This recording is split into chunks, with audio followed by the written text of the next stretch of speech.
शाका योजना बनाने के बाद सबको आदेश देता है, आज कुछ भी हो जाए हमें बशीर को आज गिरफ्तार करना है और इंस्पेक्टर कालिया को वापस लाना है। सब लोग पूरी तैयारी कर लो। दूसरी तरफ पिचकारी बशीर से कहता है, आपने शाका से इंस्पेक्टर कालिया का क्यों कहा, जबकि कालिया तो मरे हुए आज 6 महीने हो चुके हैं। ये सुनकर बशीर मुस्कुराता है और कहता है, शाका जरूर कालिया से मिलेगा, इसे भी कालिया के पास भेजकर। इसके बाद बशीर अपने सब आदमियों को लेकर जंगल की तरफ रवाना हो जाता है। जंगल के अंदर एक जगह पर अपना दायरा लगा लेता है और शाका के आने का इंतजार करने लगता है। दूसरी तरफ शाका शेर सिंह से कहता है, पहले मैं अकेला आगे जाऊंगा, अगर मैं कुछ देर तक वापस न आया तो तुम लोग इन पर हमला कर देना। जैसे ही शाका जंगल के बीच पहुंचता है, अचानक बशीर के आदमी उस पर हमला कर देते हैं। शाका उनका मुकाबला करता है और कई आदमियों को मार देता है, लेकिन दुश्मन ज्यादा होने की वजह से आखिरकार शाका को कैदी बना लिया जाता है। बशीर शाका को अपने पास लाता है, उसे खूब मारता है और गन्स के बारे में पूछता है। शाका गुस्से में कहता है, मेरा भाई कहाँ है? बशीर हंसकर जवाब देता है, थोड़ी देर रुक जा, तुझे भी तेरा भाई के पास भेज दूंगा, बस मुझे मेरी गन्स मिलने दे। ये सुनकर शाका और भी गुस्से में आ जाता है और कहता है, तूने मेरा भाई मार दिया है,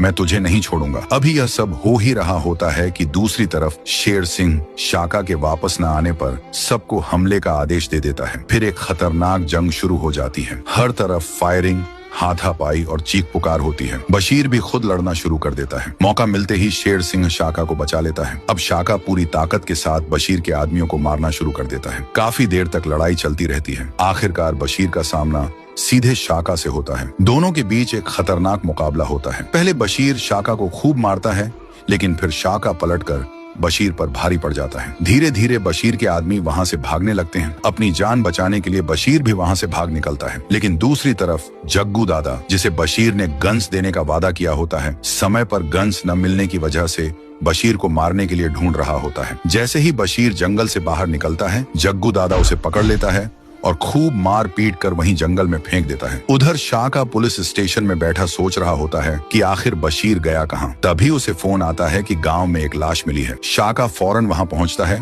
और देखता है कि वह कोई और नहीं बल्कि बशीर ही है। बशीर की लाश देखकर शाका सोच में पड़ जाता है और कहता है, लगता है यह जंग अभी खत्म नहीं हुई, कोई और भी है जिसने बशीर का यह हाल किया। तो दोस्तों, आपको यह कहानी कैसी लगी कमेंट में जरूर बताइए, और अगर आप चैप्टर 2 चाहते हैं तो कमेंट में चैप्टर 2 लिखें।